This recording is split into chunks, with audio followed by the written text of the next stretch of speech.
ፍቃዱ አለሙ እባላለሁ። በአዲስ አበባ ቤቶች ልማት ኮርፖሬሽን የኮንስትራክሽን ዘርፍ ኃላፊና ምክትል ዋና ዳይሬክተር ነኝ። አሁን ያለው ተቋማችን አዲስ አበባ ቤቶች ልማት ኮርፖሬሽን ከመባሉ በፊት በተለያዩ ስያሜዎች ከ1997 ጀምሮ ከተቋቋመበት ጊዜ ጀምሮ አሁን እስካለበት ጊዜ ድረስ በ1090 በ2080 እና በ4060 ፕሮግራሞች ከ317,000 በላይ ቤቶችን መገንባት ችሏል። ይህንንም ደግሞ በተለያዩ ዙሮች 2080 እና በ1090 ፕሮግራም እስከ 14ኛ ዙር ድረስ በጣም ተጠቃሚዎች አስተላልፏል። በ40/60 ደግሞ 3 ዙሮች እንደዚሁ ማስተላለፍ ችሏል። በተመሳሳይ ከዚሁ ጋር ደግሞ አብረው ለተጠቃሚ ማህበረሰብ ለአካባቢው ለንግድ የሚውሉ ቤቶችንም በተለያዩ ዙሮች በ40/60 በ20/80 በ20/80 እስከ 18ኛ ዙር በጨረታ በ40/60 ደግሞ አሁን የወጣውን ጨረታ ጨምሮ በ6 ዙር የማስተላለፍ ስራዎች ሲሰራ የነበረና በርካታ ከ157 በላይ ሳይቶች ላይ የተገነቡ ናቸው። እነዚህና በርካታ የከተማዋን ነዋሪ የቤት ባለቤት ያደረገ ተቋም ነው ማለት ነው።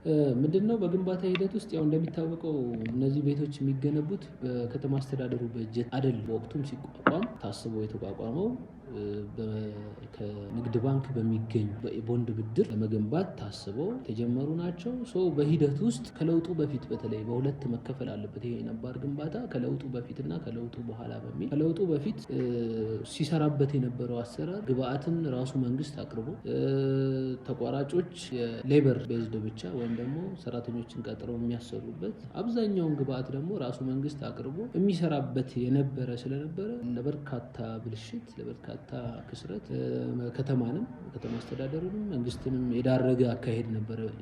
ኢቭን ኢፍ በርካታ ቤቶች መገንባት ቢችሉም በተለይ ደግሞ ከለውጡ ማግስት ከ2010 ነሐሴ በኋላ ይሄ ተቋም ሪፎርም ሲደረግ ከ139,000 ቤቶች በላይ ከ40% በታች አፈጻጸም የነበራቸው ናቸው ርክክብ ሲደረግ በወቅቱ እና እነዚህም ቤቶች የማጠናቀቅ ትልቅ ኃላፊነት ይዞ ነው ሪፎርም የተደረገው።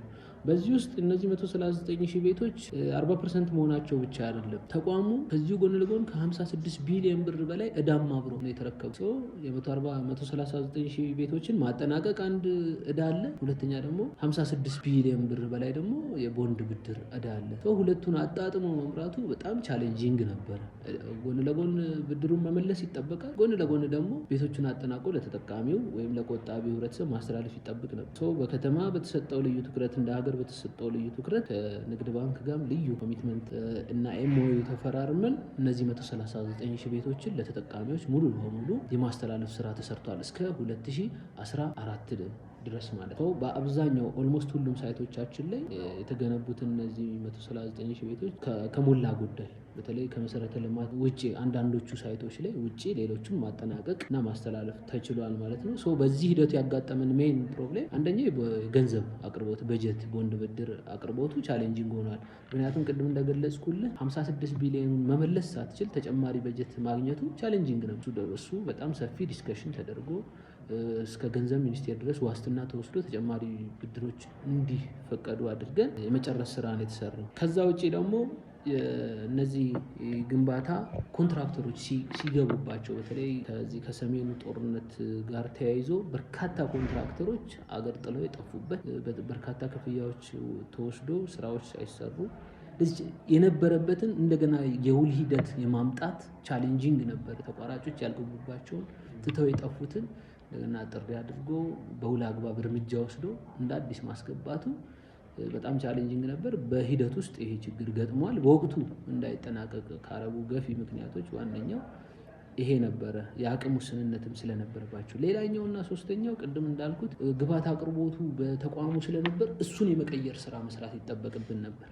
2012 ላይ በተለይ ትልቅ ሙቭ ነው የተደረገው ብለን የምናምነው በተቋማችን ወደ ሰፕላይ ኤንድ ፊክስ ሞዳሊቲ እንድንገባ ተደርጓል። ስራ ተቋራጩ ራሱ ግብዓት አቅርቦ ራሱ አጠናቆ ሌሎች ግንባታዎች በሚሄዱበት አግባብ እንዲሰራ ውሳኔ ተወስኖ በዛ አግባብ እነዚህ ግንባታዎች ለመጨረስ ተሞክሯል ማለት ነው። ሌላኛውና መጨረሻው አብሮ ከዚህ ከቤት ግንባታ ጎን ለጎን የስራ እድል ፈጠራ አለው። በስራ እድል ፈጠራ ሂደት ውስጥ አንድ ህንፃ ላይ የሚሳተፉት በርካታ ስቴክሆልደሮች ናቸው። ኤሌክትሪክ የሚሰራ ማህበር ለብቻ ነው፣ ሳኒታሪ የሚሰራ ለብቻ ነው፣ ሲቪል ስራ የሚሰራ ለብቻ ነው፣ እንደዚህ ያለ የብረታ ብረት ስራዎች የሚሰራ ለብቻ ነው እና እነሱን ማቀናጀቱ ማስተባበሩ ራሱ በጣም አድካሚ የነበረበት ኃላፊነት ሁሉም መንግስት ላይ የወደቀበትና ተቋራጮች ጋር የነበረ የፎሎአፕ ፕሮብሌም ችግር የነበረበት ነበረ።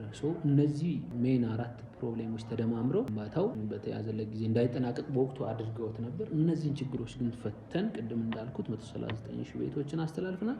ከዛ ጎን ለጎን ደግሞ የነበረውን 56 ቢሊዮን ብር ተጨማሪ ለማስጨረሻ ወስደን ገንዘብ ኒርሊ እስከ 20 ቢሊዮን ብር ተበድረን ከዛ ውጭ አሁን ቶታል ያለብንን ዕዳ ወደ 36 ቢሊዮን የመቀነስ ስራ ተሰርቶ የ56ቱ ፕላስ በወቅቱ ተበድረን ለ139 ሺህ ተበድረን የነበርነው ኒርሊ 20 ቢሊዮን እሱን ላመልሰን ከበፊቱ ከነበረው ዕዳም ወደ 20 ቢሊዮን መልሰን ኒርሊ አሁን 36 ቢሊዮን የመቀነስ ስራው እየተሰራ ነው። መንግስትንም ከዕዳ የማውጣት ስራው በጣም በበርካታ ሁኔታ እየተሰራ ያለበት ነው። ያው ሌላ ያነሳልኝ ከፍላጎትና አቅርቦትን ለማጣጣም ምን ታስቧል የሚል ነው።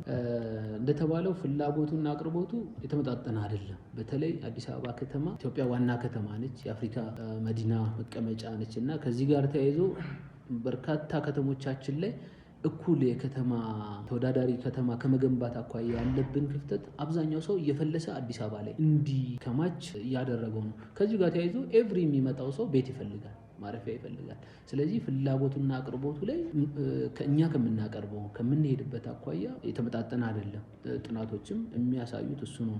ይሄንን ችግር ለመፍታት ምን ማድረግ አለብን ተብሎ ቅድም እንደገለጽኩት በከተማ ደረጃ ልዩ ሞቲቭ ተይዞ በፊት የነበረው በመንግስት አስተባባሪነት ቅድም እንዳልኩ በ20/80 በ40/60 በ10/90 የሚባሉ ፕሮግራሞች ብቻ የነበሩበት ነው። ከ2013 ጀምሮ ደግሞ በክብርት ከንቲባችን አስተባባሪነት አማካኝነት ከ6 ያላነሱ ሞዳሊቲዎች እንዲፈጠሩ እና የቤት አቅርቦቱ ላይ ልዩ አስተዋጽኦ እንዲደረግ በሚል እንቅስቃሴ ተጀምሮ በሱ ሞዳሊቲ ወደ ስራ መዋቅር ተዘርግቶለት በአዋጅ ተቋቁሞ ተቋማት እንዲፈጠሩ ተደርጎ ስራ እየተሰራ ነው። እነዚህ 6 ሞዳሊቲዎች ፍላጎትና አቅርቦትን ያጣጥማሉ ተብሎ መንግስት ብቻውን ቤት እያቀረበ ይችላል ወይ፣ የሌሎች ሀገር ውስጥ ተሞክሮ እንደዛ ነው ወይ የሚለው በደንብ በሚገባ በጥናቱ ላይ ታይቷል። አይደለም አንደኛው ነባሩ ሞዳሊቲ አጠናክሮ ማስቀጠል ነው። ያ ማለት በ20/80 በ40/60 የሚባለው ሞዳሊቲ አጠናክረን እንቀጥላለን። ሁለተኛው በመንግስትና ግል አጋርነት ወይም ደግሞ ፒፒፒ የሚባል ፐብሊክ ፕራይቬት ፓርትነርሺፕ ባለሀብቱን ከመንግስት ጋር የጋራ ሆኖ የሚሰራበት፣ መንግስት መሬትና ከዚህ ከመሰረተ ልማት አቅርቦት ጋር ያቀርባል። ዘሬስት ቤቱን ገንብቶ የማስተላለፍ ደግሞ በየድርሻችን በውሉ መሰረት ለባለሀብቱ ይሰጣል። በዚህም ወደ 30 የሚደርሱ አልሚዎች ጋር አሁን ከረንትሊ ተፈራርበን ወደ ስራ ተገብቷል። እናንተም እንደምታውቁት ለምሳሌ ትልቅ ውል ፈጽመን ስራ ላይ ያለ ነው ከኦቪድ ጋር የገባ ነው የ60 ሺህ ቤት ማልማት ስራ ነው አንደኛው። ገላንጉራ ላይ ኦልሬዲ ስራዎች ተጀምረው በመጠናቀቅ ላይ ያሉ ብሎኮች አሉ። ይሄ አቅርቦቱን ያሰፋ ከሀያት ሪል ስቴት ጋር ከጊፍት በጣም በርካታ አልሚዎች ጋር ቅድም የገለጽኩት 30 አካባቢ አልሚዎች ጋር ተፈራርመን ከሴንትራል ከተማው ላይ ሁላ የሚገነቡ ቤቶችን ሞዳሊቲ አስፍተን እየሄድን ነው። ሶስተኛው በዚሁ ማለት ነው በፒፒፒ 120 ሺህ አካባቢ ቤት ነው በውል አሁን ይዘን ወደ ስራ የገባ ነው። ሶስተኛው በማህበራት የሚገነባ ቤት ነው። የማህበር ቤት ግንባታ ነው። ይሄ የመንግስት ሰራተኛውን የግል ሰራተኛውን ተደራጅቶ የሚመጣውን ኢቭን ቆጣቢዎቹን ሁላ ከዚህ በፊት እናንተም እንደምታውቁት 54 ማህበራት አቋቁመን ወደ ስራ የተገባ ነው። አሁን ደግሞ ሰሞኑን በንግድ ባንክ ጋር የሚያደረግነውንም ስምምነት አይታችሁ ከሆነ መንግስት ሰራተኛውን ተጠቃሚ ለማድረግ መምህራንን እንደዚህ የተባለ በማህበር ማለት በማህበር ተደራጅቶ ሰው ብድር ደግሞ አመቻችተን እኛ ባንኮች ጋር የገባንበት ነው። አራተኛው ጆይንት ቬንቸር የሚባል የምናስገነባው ነው። በጋራ በሽርክና ሆነው ቤት ለማልማት መጡ አካላትን በማስተባበር የቤት አቅርቦቱ ላይ አይነተኛ ሚና ማድረግ መጨመር ነው። ሌላኛው የሪል ስቴት በሪል ስቴት የሚቀርበው እንግዲህ ከዚህ በፊት በጥናት እንዳያችሁት ከለውጡ በፊት የነበረውን የቤት በሪል ስቴት አቅርቦት ቁጥር አሁን በዚህ በ5 ዓመት በ6 ዓመት የተሰራው በምንም የማይገናኝ። ለምንድነው ይሄ የቤት ልማት አቅርቦቱ ላይ ለሪል ስቴት አልሚዎች የምንሰጠው የመሬት አቅርቦት በጣም በሰፊው ሰፍቷል።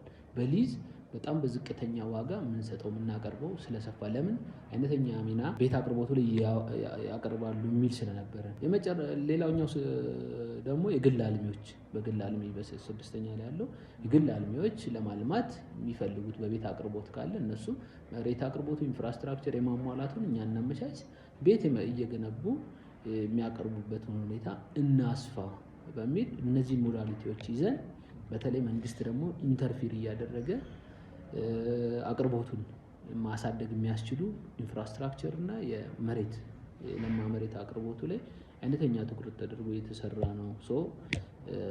ፍላጎትና አቅርቦትን ለማሟላት በዚህ ደረጃ ነው ያለው። በተለይ ደግሞ 2018 ያው ክብርት ከንቲባችንም ሲገልጹ እንደሰማችሁት የተለየ እንቅስቃሴ ልክ ኮሪደር ልማት ላይ እንዳመጣ ነው ቤት ልማቱ ላይ እናቀርባለን የሚል ስራ ይዘን በእቅድ እየሰራን እንገኛለን ማለት ነው።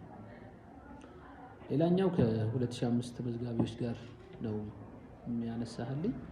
2005 ተመዝጋቢዎችን በተመለከተ ያው የነሱ ብቻ ሳይሆን 1997 ተመዝጋቢዎች ዳግም ምዝገባ እንዲያደርጉ ተደርጓል። 2005 ላይ እንዳልከው 2005 ላይ የመጡ ነው ሁሉ 97 ተመዝጋቢዎችን በአብዛኛው ለመጨረስ ሞክረናል፣ ግን ስቲል የሚቀሩ አሉ እነሱ ጋር። ከዛ ውጪ አብዛኛው በተለይ ባለ 3 መኝታ ላይ በጣም በርካታ ቁጥር ያለው የ2005 ተመዝጋቢ አለ። ከ500 ሺህ በላይ አክቲቭ ተመዝጋቢዎች ነበሩ። አሁን ላይ ያው ቼክ ማድረግ ይጠይቃል ድጋሚ ባንክ ላይ ምን ያህሉ አክቲቭ ነው፣ ምን ያህሉ ብቁ ነው፣ ምን ያህሉ ንቁ ነው የሚለው መታየት ይጠይቋል። ግን ኒርሊ ቅድም የገለጽኩልህ ቁጥር ከ500 ሺህ በላይ ተመዝጋቢዎች አሉ። ለነሱ እንዴት ነው ቁጥሩ? ግን ከዛ በኋላ ያው በየጊዜው እኛ አፕዴት ስናደርግ ባንክ ጋር አክቲቭ የሆነ ሰው ያቆማል፣ ያቋርጣል፣ ለሌላ ነገር ያውላል። ቅድም እንዳልኩት ደግሞ ወደ 54 ማህበራት በማህበር ቤት ስናደራጅ ከዛ ውስጥ ከቆጣቢዎች የወጡ ናቸው 54ቱ ውስጥ ያሉት እና በዛ ውስጥም የገቡት ሲቀነሱ ቁጥሩ እንደዚህ ነው። የዛሬ 2 ወር አካባቢ የነበረ ቁጥር ነው። ቅድም እንዳልኩት ከዚህም ሊቀንስ ይችላል፣ ከረንትሊ ከዚህም ሊጨምር ይችላል። ሰው አክቲቭ ሲያደርገው ቁጠባውን ደግሞ ሲቀጥል አክቲቭ ይሆናል ባይ ዲፎልት እና እሱን ከረንትሊ ባንኮች ላይ ቼክ ማድረግ ይጠይቃል። ኒርሊ ግን ብዙ እንትን የሚያስማማን የጋራ የሚያደርገን በርካታ ቁጥር ያለው ሰው በተለይ ተመዝጋቢ አክቲቭ ሆኖ ጠበቀ ነው የሚለው ነው። ለእነሱ ምን ታስቧል ነው? አፍተሮል ቅድም የገለጽኩት ሞዳሊቲዎች ፍላጎትና አቅርቦትን ለማጣጣም በቅድሚያ ግን እነዚህ ተመዝጋቢዎችን ላይ ትኩረት አድርገን መስራት አለብን በሚል አሁን ላይ እንትን የማንለው ኦፊሻል የማይደረግ በጣም በቅርቡ በክብርት ከንቲባችንም ኦፊሻል ይደረጋል ብለን የምናስበው ከዚህ ከአልሚዎች ጋር ከአቅርቦቱ ጋር እየሰራን ያለ ነው። ልዩ የታሰቡ ነገሮች አሉ ለተመዝጋቢዎች ቅድሚያ የሚሰጥ ሰው እሱ አንደኛው ነው። ሌላኛው በጥቅል ደግሞ በተለይ በመንግስትና ግል አጋርነት የምንሰራቸው ፕሮጀክቶች ላይ ቅድሚያ ተመዝጋቢዎች እንዴት ያገኛሉ የሚል አሰራር የተቀረጸለት ነው ያለው። እየተሰራ ያለውም የመንግስት ሼር አለው። አንዳንዶቹ ጋር ለምሳሌ ከኦቢድ ጋር ከ60 ሺህ ቤት 18 ሺህ አካባቢ የሚሆነው የመንግስት ድርሻ ነው። ጊፍት ጋር በተመሳሳይ ካለው አጠቃላይ 8 ሺህ ምናምን ቤት 33% አካባቢ የሚሆነው የመንግስት ነው። ተመሳሳይ አያት ካሳንቺስ የምንሰራው ወደ 13 ሺህ ቤት እንሰራለን። 35% የመንግስት ድርሻ። እነዚህ ቤቶች ለቆጣቢዎቻችን የሚሰጡ ናቸው። የተለየ ለሌላው የሚሄድ አይደለም። ፕሪቪሌጅ ለነሱ አድርገን በአሰራር እንዴት ይሆናል የሚለውን ማስተካከያ እያደረግን እየሰራን ያለ ነው። በቅርቡ ደግሞ አንዳንድ አዳዲስ ነገሮች ይኖራሉ፣ ላንች የሚደረግ ነገር ይኖራል ማለት ሰው ከዚሁ ጋር ተያይዞ አክቲቭሊ መጠባበቅ ይጠይቃል። ራሳቸውን ቆጣቢዎች ብቁ አድርገው ንቁ አድርገው ቁጠባቸውን መቀጠል አለባቸው የሚል ነው ያለን። ሌላኛውና የመጨረሻው የተነሳው አማራጭ ሞዳሊቲዎች ምን ተሰራ ምን እየተሰራ ነው የሚለው ነው። ቅድም ካነሳሁት ጋር የሚሄድ ነው። እነዚህ 6 የሚሆኑ ሞዳሊቲዎችን ቀርጸን እየሰራን ነው። በመንግስት አስተባባሪነት በተለይ የምንሰራው ነው አጠናክረን ቀጥለናል። በጣም በቅርቡ ደግሞ የምታዩት የምናስመርቀው ቤቶች አሉን። ጀርመን ሳይት መሀል ከተማ ላይ በፊት የሚገነቡ ቤቶች ጥግ ነበሩ። አሁን በቅርቡ ግንፍሌ ላይ ጀምረናል። ጀርመን አካባቢ እናስመርቃለን። አየር ጤና ላስት ይር አስመርቀን ጨርሰናል።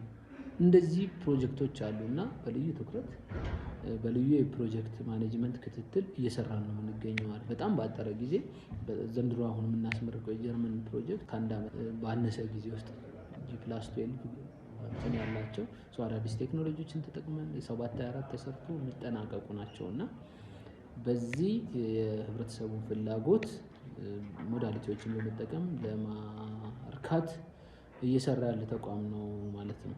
ቅድም እንደገለጽኩት በመንግስት እና ግል አጋርነት የሚባል ሞዳሊቲ ነው አንደኛው ከ6ቱ ሞዳሊቲ ውስጥ። ያ ማለት መንግስት ፕሮፖዛል ባለሀብቱ እንዲያቀርብ አድርጎ ይህን ያህል ቤት የመስራት አቅም አለኝ፣ መሬት ቢሰጠኝ ይህን ያህል ማለማበት እና ኢንፍራስትራክቸር ቢሟላልኝ እኔ ይህን ያህል ገንዘብ በራሴ አቅርቤ ቤቱን ሰርቼ ይህን ያህል ሼር ለመንግስት እሰጣለሁ የሚልበት ነው። ይህንን ኢቫሉዌት የሚያደርግ በከንቲባ ጽህፈት ቤት ስር ያለ ተጠሪ ተቋም አዲስ ተቋም ተቋቁሞ መንግስትና ግል አጋርነት ጽህፈት ቤት የሚባል የሚያቀርቡትን ፕሮፖዛል ባለሀብቶች የሚያቀርቡትን ፕሮፖዛል ኢቫሉዌት አድርጎ እኛ ውል እንፈጽማለን ማለት ነው። በዚህም መሰረት 30 ካቀረቡ በርካታ ፕሮፖዛል ካቀረቡ አልሚዎች ውስጥ 30ዎቹ ወደ ውል ገብተዋል። የነዚህ የ30ዎቹ ውል በቤት ቁጥር ሲገለጽ ከ120 ሺህ በላይ ቤት ነው አሁን ከረንትሊ ውል ፈጽመን እየሰራን ያለ ነው።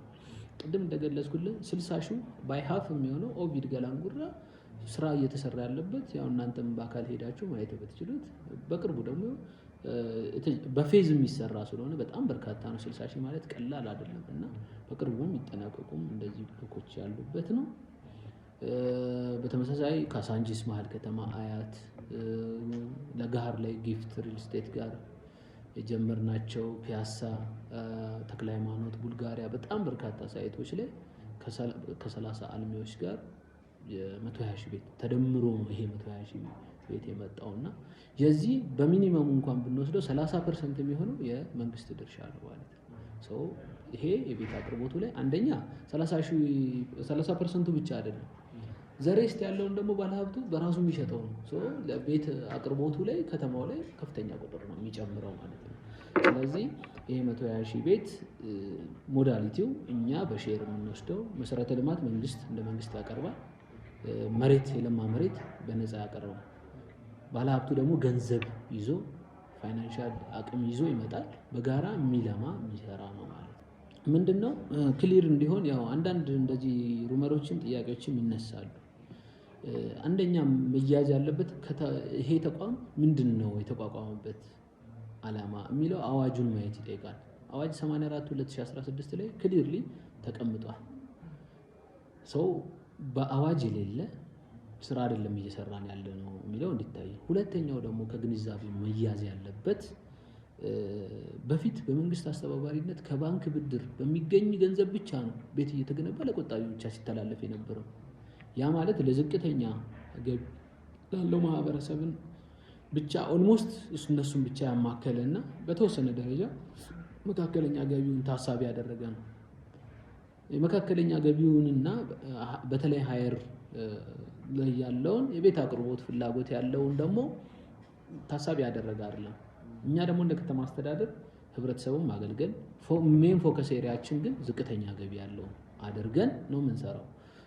ቅድም እንዳልኩት ጎን ለጎን ዋና ይሄ መንግስት አስተባባሪነት በቁጠባ በ20/80 በ40/60 የምንሰራውን ማስቀጠል፣ ከዛ ጎን ለጎን ከተማ አስተዳደሩ በተለይ ከለውጡ በኋላ ያልኩህ በካፒታል በጀት ልክ ጤና ጣቢያ እንደሚገነባው፣ ሆስፒታሎች እንደሚገነባው፣ የትምህርት ተቋማት እንደሚገነባው ቤትም መገንባት አለብኝ ከራሴ ገንዘብ ብሎ ልዩ ኮሚትመንት ወስዶ በጀት ይበጅታል በየአመቱ። በእነሱ የሚገነቡትን በሁለት ሞዳሊቲ ነው የምንገነባቸው። አንደኛው በኪራይ ማለት እነዛ ዝቅተኛ ያልነውም እኮ ያንን ከፍሎ መግባት የማይችል ሰው አለ። ለእነሱ በኪራይ 50 ብርም 100 ብርም ተከራይተው እንዲኖሩ የሚደረጉበት እንጦጦ ላይ ሰርተን በዚህ አመት አስመርቀን ያስገባ ነው። እሱን በ50 ብርና በ100 ብር ያማረ ህንፃ ላይ እንዲኖሩ የምናደርግበት ነው።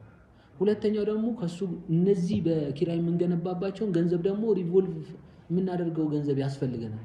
ለነሱ ደግሞ አቅም ላለው ሰው መሸጥ አለብን። ጎን ለጎን ትልልቅ ህንፃዎችን እየገነባ ከዛ የሚገኘው ገንዘብ ዝቅተኛ ማህበረሰብ በኪራይ የሚገለገልበት የሚገነባበትን ገንዘብ ጀነሬት ማድረግ ይጠይቃል። በጨረታ የምንሸጠው በጣም ውስን ትልልቅ የሆኑትን ያ ገንዘብ ተሽጦ ደግሞ ቅድም እንዳልኩት እንጦጦ ላይ በኪራይ ለምሳሌ ገላንጉራ ላይ ያያቸዋቸው ልማት ተነሾች የገቡባቸው እነዚህ በርካታ ሳይቶች ላይ ኢቭን እዚሁ 4 ኪሎ መሀል ከተማ ላይ በኪራይ በጣም በርካታ ቤቶች ያሉበት ነው፣ ኮንዶሚኒየሞች ማለት ነው። እና ለነሱ መገንቢያ ደግሞ ሪቮልቭ የምናደርገው እንጂ ለቁጠባ ተብሎ በ20/80 በ40/60 ፕሮግራም የተገነቡትን መኖሪያ ቤቶች አንሸጥም፣ በጨረታ ሸጠንም አናውቅም።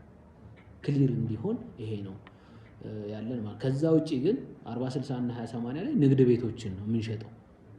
ለምንድን ነው እሱ አንደኛ በመመሪያም አለው፣ ቀድሞም ድሮም ሲሰራበት የነበረው ነው። ቤቶቹን የሚገነባው የ20/80 40/60 እንደምታውቁት ማስተላለፊያ ዋጋችን እኛ በካሬ 8000 ብር በ8000 ብር አሁን ማርኬቱ እኮ 120,000 እና 130,000 ደርሷል። አይገነባም፣ ለህብረተሰቡ አይጠቅምም።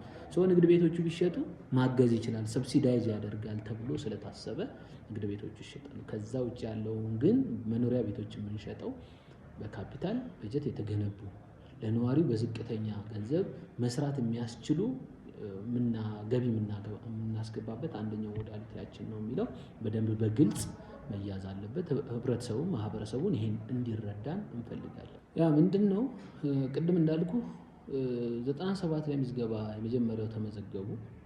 ግን አሁን ላይ እኛ የምናውቀው ያለንም መረጃም ክሊር እንዲሆን በደንብ እንዲያዝ ዳግም ምዝገባ ተደርጓል። የ97ቶቹ ራሱ ዳግም ምዝገባ አድርገዋል። መኝታ ቤት ሳይቀይሩ በራሳቸውን ሁላ ዳግም ምዝገባ መረጃ የማጥራት ስራ ነው አብሮ የተሰራው በወቅቱ።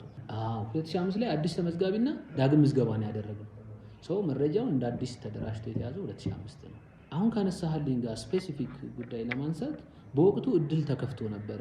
97 ላይ ሲመዘገብ ስቱዲዮ ባለ አንድ አቅሙ በዛ ወቅት የነበረው ታሳቢ አድርጎ ስለነበረ እድል አንዝጋ ግድ የለም 2005 አዲስ ከሚመዘገብ ሺፍት አድርጎ ይቀይር። ያ ማለት ይሄ ሰውዬ አዲስ ፍላጎት ነው ያመጣው።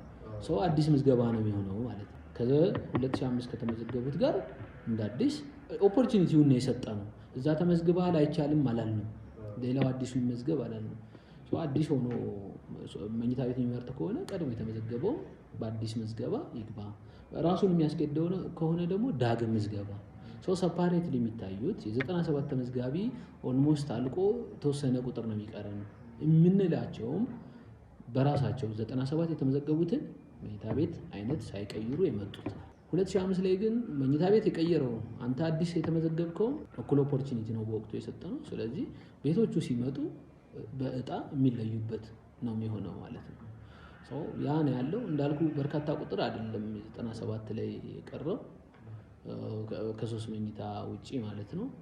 አብዛኛውን ለማዳረስ የተሞከረበት እንደውም በተለይ በ10/90 ምናምን ፕሮግራም እኮ ሰው አንፈልግም ብሎ ጨርሰን የተመዘገበውን ጨርሰን በጣም ዝቅተኛ ገቢ ያላቸውን በኪራይ የማስተላለፍ ሁላ ነው ስራ ስንሰራ የነበረው። በዛ ሁኔታ እንዲታይ እንዳልከው ምንም አልተገነባም አይደል።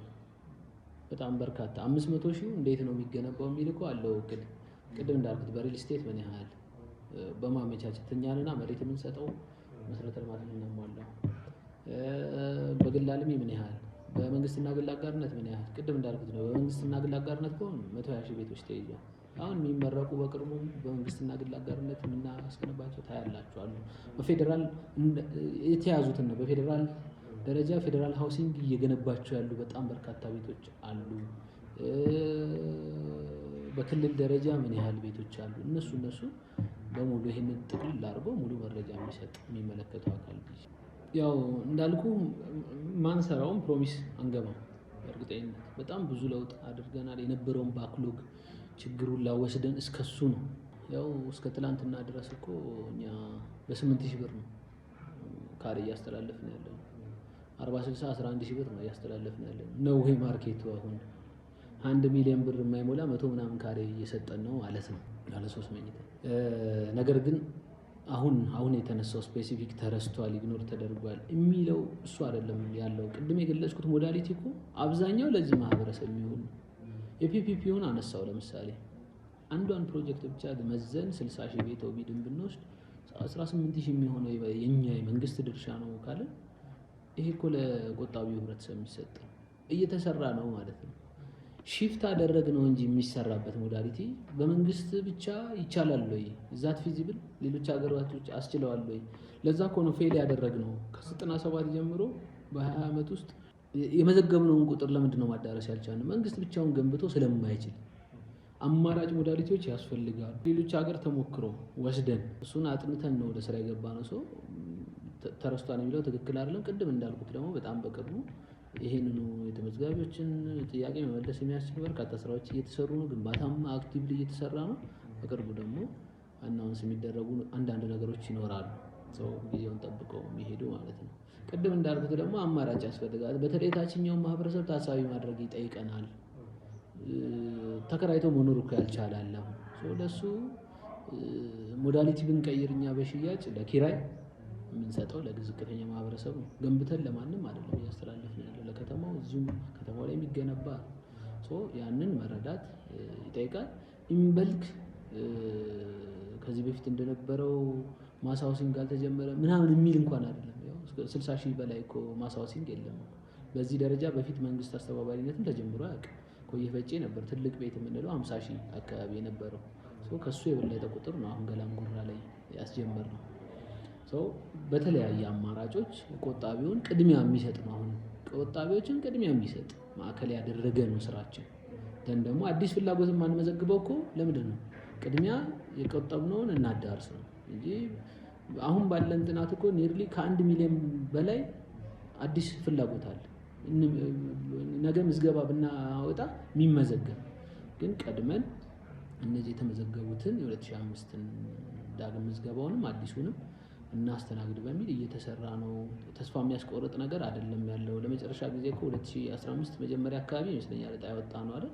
አጥተናል። ግንባታ የሚሄድበትን ፍጥነት ጨምረን ደግሞ በጣም በቅርቡ ደግሞ አዳዲስ ነገሮች ይኖራሉ። ይሄ ነው በጥቅል ያለው። ያው ያለኝ መልእክት ማህበረሰቡም እንዲረዳ እንዲገነዘብ፣ መንግስት ለቤት ልማቱ በጣም ከፍተኛ ትኩረት ነው የሰጠው። ለዚህ ማሳያው ደግሞ ዝም ብለን አይደለም እያልን ያለው።